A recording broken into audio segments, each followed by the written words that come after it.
अस्सलामुअलैकुम वरहमतुल्लाहि वबरकातुहू। मैं हूं आपका मेज़बान मोहम्मद शाहिद रहमानी। आज मोरखा 26 जून है। पेश है दूरबीन की ताज़ा तरीन पेशकश। आज दूरबीन के अहम मौज़ूआत हैं। वज़ीर आज़म नरेंद्र मोदी को मिस्र के आला तरीन award order of the Nile से नवाजा गया है। वज़ीर आज़म नरेंद्र मोदी को दिए जाने वाला ये एवार्ड किसी भी मुल्क का 13वां आला तरीन सरकारी एजाज़ है। दारुल हुकूमत दिल्ली की नई दिल्ली रेलवे स्टेशन के नज़दीक बारिश की वजह से होने वाली वाटर लॉगिंग में करंट दौड़ने से एक खातून की मौत हो गई। आज की दूरबीन में हम स्टेशन पर हड़कारों की इस तरह की बेतवज्जोही का खुलासा करेंगे। सनती शहर मुंबई में शदीद बारिश की वजह से घाट कूपर ईस्ट में राजवाड़ी कॉलोनी में ग्राउंड प्लस 3 मंजिला इमारत का कुछ हिस्सा मुनहदिम हो गया। वाक़या की पूरी रुदाद तफसीलात में जानिए। वज़ीर आज़म नरेंद्र मोदी ने गुज़िश्ता रोज़ इतवार को मिस्र के अल हकीम मस्जिद का दौरा किया। अल हकीम मस्जिद मिस्र के काहिरा में 11वीं सदी का एक अहम तारीख़ी और सकाफ़ती मकाम है। इलाहाबाद हाई कोर्ट ने एक ऐसे शख्स की फौरी रिहाई का हुक्म दिया है जिसे गुज़िश्ता साल दिसंबर में इसी जुर्म के सिलसिले में गिरफ्तार करके जेल भेज दिया गया, जिसके लिए वो पहले ही 7 साल और 14 साल की जेल काट चुका है। उत्तराखंड में गुज़िश्ता 24 घंटों से ज़्यादा वक्त से जारी बारिश की वजह से हालात ख़राब हो गए हैं। लैंड स्लाइडिंग की वजह से सड़कें बंद हो गई हैं। वज़ीर आला पुष्कर सिंह धामी ने डिज़ास्टर मैनेजमेंट सेंटर का दौरा करके सूरत हाल का जायज़ा लिया। रूस और यूक्रेन के दरमियान जंग के बीच वैगनर के बागी होने की खबर आई थी, ताहम अब मॉस्को और वैगनर में समझौता हो गया है और बागियों के खिलाफ लगाए गए इल्ज़ामात वापस ले लिए गए हैं।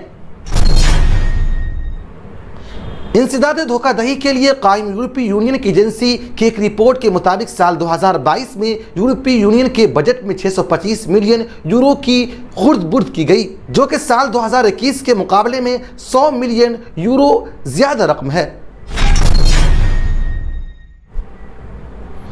अफगानिस्तान के सुप्रीम लीडर ने दावा किया है कि औरतों की ज़िंदगी में बेहतरी लाने के लिए इक़दाम किए जा रहे हैं। दूसरी जानिब एक रिपोर्ट में कहा गया है कि इस मुल्क में औरतों की हालत ज़ार दुनिया की बदतरीन में से एक है। वेस्ट इंडीज़ के खिलाफ टेस्ट और वनडे सीरीज के लिए टीम इंडिया का ऐलान हो गया है और नौजवान बल्लेबाज सरफराज खान को एक बार फिर जगह नहीं मिल सकी, जिस पर साबिक हिंदुस्तानी कप्तान सुनील गावस्कर ने बरहमी का इजहार किया है। आप हमें YouTube पर देखने के अलावा हमारे तमाम सोशल मीडिया पेजेस पर भी फॉलो कर सकते हैं। आप फ़िक्र नज़र उर्दू का प्रोग्राम दूरबीन देख रहे हैं। वज़ीर आज़म नरेंद्र मोदी को सदर अब्दुल फत्ताह सीसी ने मिस्र के आला तरीन एजाज़ ऑर्डर ऑफ द नाइल से नवाजा।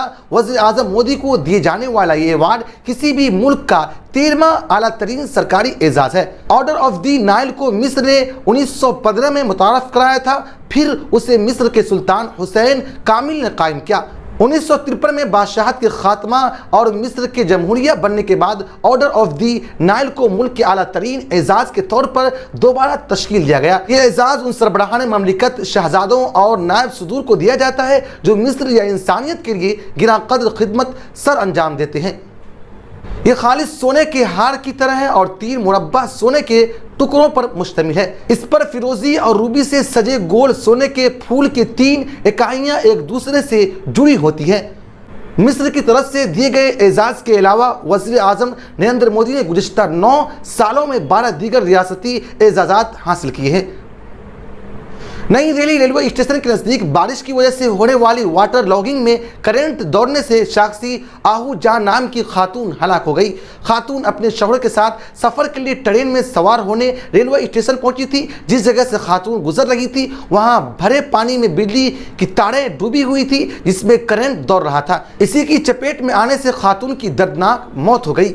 फिलहाल इस मामले में रेलवे और पुलिस की जांच जारी है। जानकारी के मुताबिक साक्षी आहू जान नाम की खातून सुबह तकरीबन 5:30 बजे नई दिल्ली रेलवे स्टेशन पहुंची थी। इस दौरान खातून के साथ दीगर 2 खवातीन और 3 बच्चे थे। साक्षी को भोपाल शताब्दी से जाना था। रात से ही तेज बारिश हो रही थी, लिहाजा बारिश से बचने के लिए खातून ने बिजली के खंभे को पकड़ लिया। इसी दौरान खातून को तेज करंट लगी। हालांकि वहां मौजूद लोगों ने खातून को बचाने की कोशिश भी की और उसे अस्पताल पहुंचाया गया, लेकिन खातून को बचाया नहीं जा सका।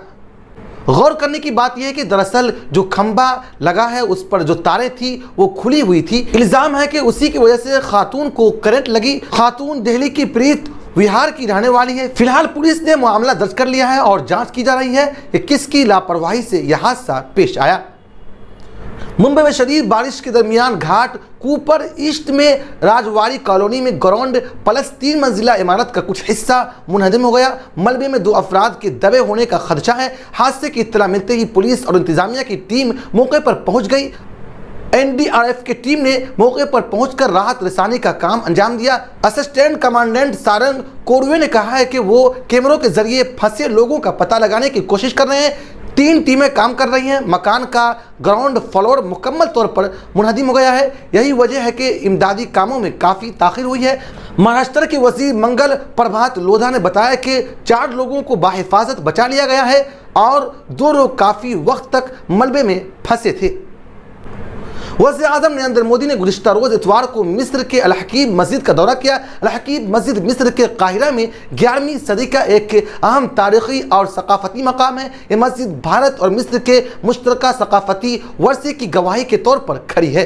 इस दौरे में जो चीज़ और भी ज़्यादा अहमियत रखती है वो अल हकीम मस्जिद की काबिल ज़िक्र बहाली है, जो दाऊदी बोहरा बरादरी की गैर मुतज़ल्ज़ल लगन और हिमायत के ज़रिए मुमकिन हुई है। अल हकीम मस्जिद अपनी सदियों पुरानी विरासत, मजहबी और तारीख़ी अहमियत की रोशनी के तौर पर जानी जाती है, जो भारतीय और मिस्री सकाफ़तों के इम्तिजाज को जाहिर करती है। इस दौरान वज़ीर आज़म नरेंद्र मोदी ने मिस्र में गरोब सेमेंटरी का भी दौरा किया, जहां उन्होंने भारतीय फ़ौजों को खिराज अक़ीदत पेश किया, जिन्होंने पहली जंग अजीम के दौरान अजीम कुर्बानियाँ दी थी, जिससे दोनों ममालिक के दरमियान तारीख़ी रिश्ते को मज़ीद तक़वीत मिली।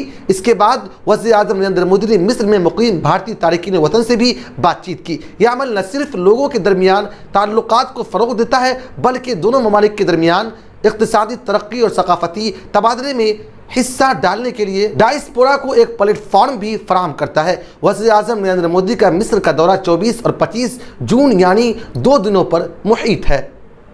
इलाहाबाद हाई कोर्ट ने एक ऐसे शख्स की फौरी रिहाई का हुक्म दिया है जिसे गुज़िश्ता साल दिसंबर में इसी जुर्म में गिरफ्तार करके जेल भेज दिया गया था, जिसके लिए वो पहले ही 7 साल और 14 साल की सज़ा भुगत चुका है। जस्टिस राजन राय ने हाई कोर्ट के 15 नवंबर 2022 के हुक्म का भी हवाला दिया, जिसमें एक गैर जमानती वारंट जारी किया गया था और उसकी तामील में अपील कुनिंदा राज नारायण को दोबारा गिरफ्तार करके जेल भेज दिया गया था। अदालत ने कहा है कि यह अपील कुनिंदा की तरफ से पहले से गुजर चुकी सज़ा के बारे में मतलूबा मालूमात की कमी की वजह से हुआ है। अपील कुनिंदा राज नारायण को 2003 में एक रेप केस में ट्रायल कोर्ट ने 7 साल कैद की सज़ा सुनाई थी। इसी साल उसके वकील ने हाई कोर्ट में सज़ा के खिलाफ अपील दायर की, लेकिन केस की समाअत न हो सकी। इसी दौरान उसने 2009 में अपनी सज़ा पूरी की। उसने सज़ा पूरी करने के बाद अपनी रिहाई के बारे में हाई कोर्ट को मुत्तला नहीं किया। उसके बाद अपील कुनिंदा की हैसियत जानने के लिए वक्तन नोटिस जारी किए गए। नतीजतन इस हकीकत से गाफिल के अपील कुनिंदा केस में सुनाई सज़ा काट चुका है। हाई कोर्ट ने 15 नवंबर 2022 को उसके खिलाफ गैर जमानती वारंट जारी किया। पुलिस ने इसे दिसंबर 2022 में गिरफ्तार करके जेल भेज दिया और तब से वो जेल में है। केस के अजीब व गरीब हक़ाइक़ के पेश नज़र अदालत ने 15 नवंबर 2022 के हुक्मनामे को वापस लेने की अपने इख्तियार का इस्तेमाल करते हुए इसकी तामील में किए गए तमाम इक़दामात को कल अदम करार देते हुए अपील कुनिंदा की फौरी रिहाई का हुक्म दिया और अपील को अगस्त में समाअत के लिए दर्ज किया गया। उत्तराखंड में गुज़िश्ता 24 घंटों से ज़्यादा वक्त से जारी बारिश की वजह से मनफी हालात पैदा हुए हैं। कई मकामात पर ज़मीन के तूदे गिरने की वजह से सड़कें बंद हो गई हैं। वज़ीर आला पुष्कर सिंह धामी ने इतवार को अचानक सचिव वाले वाक़े डिज़ास्टर मैनेजमेंट सेंटर का दौरा करके सूरत हाल का जायज़ा लिया। गुज़िश्ता 24 घंटों से ज़्यादा अरसे से रियासत के तमाम हिस्सों में मूसलाधार बारिश हो रही है। बेशतर दरियाओं के पानी की सतह में इजाफा हुआ है। मैदानी इलाकों में नालों की सफाई न होने की वजह से लोगों के घरों में पानी दाखिल होने से मसला पैदा हो गया है। जबकि पहाड़ी इलाकों में लैंड स्लाइडिंग से सड़कें टूट रही हैं और पहाड़ों से बड़े बड़े पत्थर सड़कों पर गिरने से नकल व हरकत मुतासिर हुई है।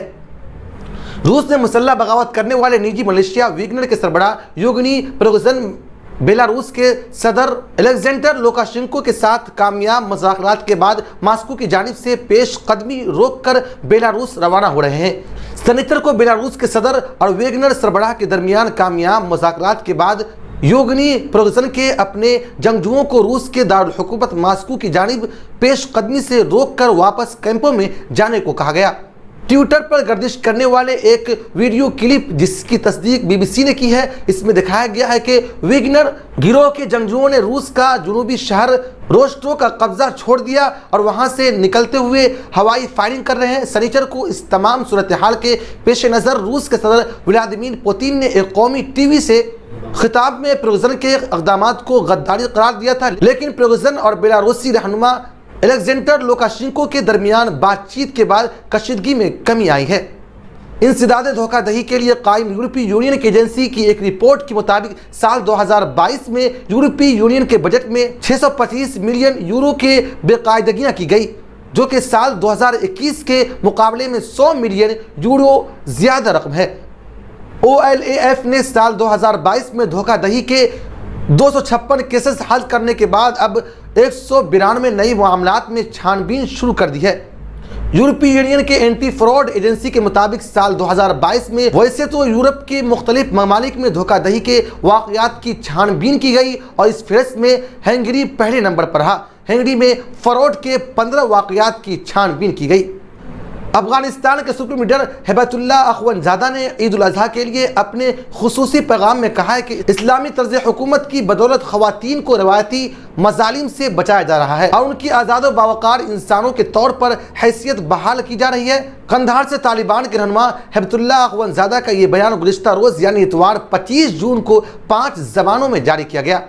अखवंदज़ादा शाज़ व नादिर ही मंजर आम पर आते हैं। अपने बयान में उन्होंने दावा किया है कि औरतों की ज़िंदगी में बेहतरी लाने के लिए इक़दाम किए गए हैं। अखवंदज़ादा ने बताया कि औरतों को दाक़ियानूसी रिवायात और जबरी शादियों से तहफ़्फ़ुज़ फराहम करने और उनके शरई हुकूक़ के तहफ़्फ़ुज़ के लिए इक़दाम किए गए हैं। उन्होंने मज़ीद कहा है कि तमाम इदारों को अहकाम जारी किए गए हैं कि औरतों की इज्जत व एहतराम को यकीनी बनाया जाए। अगस्त 2021 में इक़्तिदार में वापसी के बाद तालिबान ने लड़कियों और ख़वातीन को हाई स्कूल या यूनिवर्सिटी जाने से रोक दिया।